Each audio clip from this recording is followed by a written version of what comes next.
Okay, I'm back with a part 2. I just couldn't let it go quite yet. So basically, most of what the order is about getting you ready to fight those beings. Creating a sense of power within yourself. Creating a sense of, yes, I can, and I can stand against anything.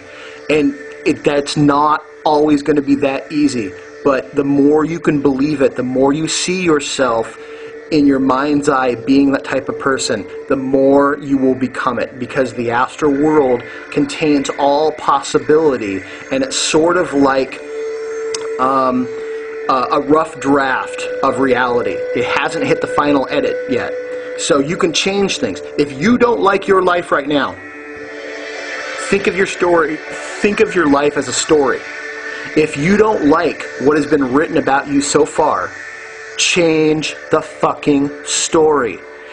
I don't care who says, oh, that's bullshit, it can't work, blah, blah, blah. Let those people believe that, because here you go. If you're in a room and there's 2 men and there's a stone in the middle of the room, and one man believes that he has the potential to lift it, and the other man believes he doesn't have the potential, guess what? Both are right.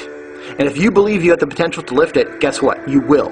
You can. Maybe not yet, but one day you will. And that day, when you do it, it will be worth everything that you went through to get there. So if you don't like your life right now, change the story. Will people notice it? Yes. Will there be people who doubt you and try to pull you back into the reality that they know? Yes. But guess what? Sometimes you have to say, fuck them. And that's one of the traps that Christianity uses. You're like, oh, well, you're becoming a better person. You're not humble. You're not this. You're blah, blah, blah. And you know what? They want you in a state of fear and in a state of weakness, because that makes you dependent on them. You know, I don't need Jesus. I don't care if, about, him in a way that he's my savior. I don't need him. I don't want him at that. But I can look at the story of Jesus and say, what an amazing inspiration. I can be that now. I can be the son, the little miniature sun that I can be, and I'm going to shine my light. And everyone else around me is either going to hate that light or want to come near it, and then because they're near it, they're like, you know what, I got it within me too, and they're going to shine it. And then you have a bunch of other little lights shining, and then other little lights are going to shine, and all these other little sparks of lights are going to go all around, and all these non-believers are just going to sit there with their thumbs at their ass going, well, why is everyone shining their light and not me? Well, you know what? Fine. If they want to get on board, let them. If not, don't let them.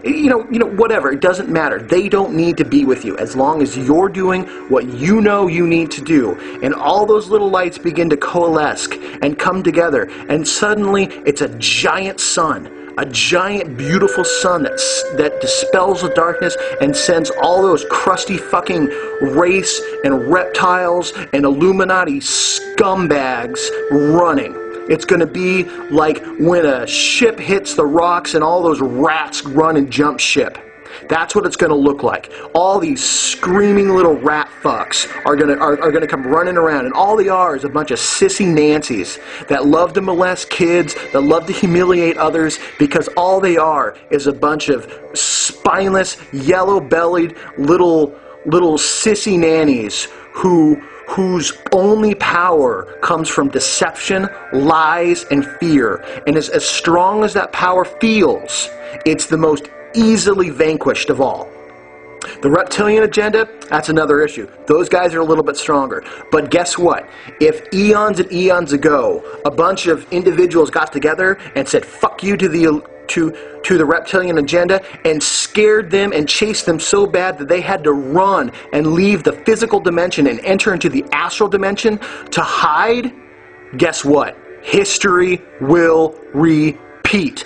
Let me say that again. History will repeat. These crusty, scaly, snaky bastards. You've got no power here anymore, and people are waking up to you, and people are seeing themselves as the great dragon slayers of the past who kicked the shit out of you, who went down with iron swords and shields with the love of great entities in their hearts, and they came down into your slippery, shit-filled tunnels, and they took the big blade and they just stuck it right into you like a she-bitch coyote. They bled you out like a stuck pig. Guess what, motherfuckers? That's what's going to happen, because because there's a lot of people here going, I'm going to wake up, I'm going to see myself as St. George, I'm going to see myself as a dragon slayer, and guess what? A dragon slayer slays dragons. And the more we become dragon slayers, the more dragons we gotta slay to keep up with it. That's what we're doing. In the astral world, that's what becomes possible. Believing in yourself, seeing it happen, and watching it manifest around you. That is the great inspiration. And the more people that gather around you, the more people that notice the change in you, just let them naturally become it. If you want to share this information with them, share it. If not, you know, when they're ready, they'll find it. We do a lot of ritual work here within the order to make sure that people find what they need to find when they're ready to find it. We don't evangelize. I'm just putting this out here for people to begin to make real within themselves. We're no leaders, we're no gurus, we're not spiritual masters. We're just people who are just fed the fuck up with this evil, cowardice, sickness, sissy Nancy, panty bullshit that these people do. They've lied, they've put this veil in front of people, and they've turned otherwise good people against each other. They've made people suffer. So what? So they can sleep on silk sheets, and they can have, you know, nice little cushions on their toilets because they can't control their bowels anymore, and they have to sit there for 6 fucking hours just to pass, which we know what's something that a normal human being wakes up in the morning, does, and gets on with their lives. This is the kind of thinking you've got to begin to apply to these people.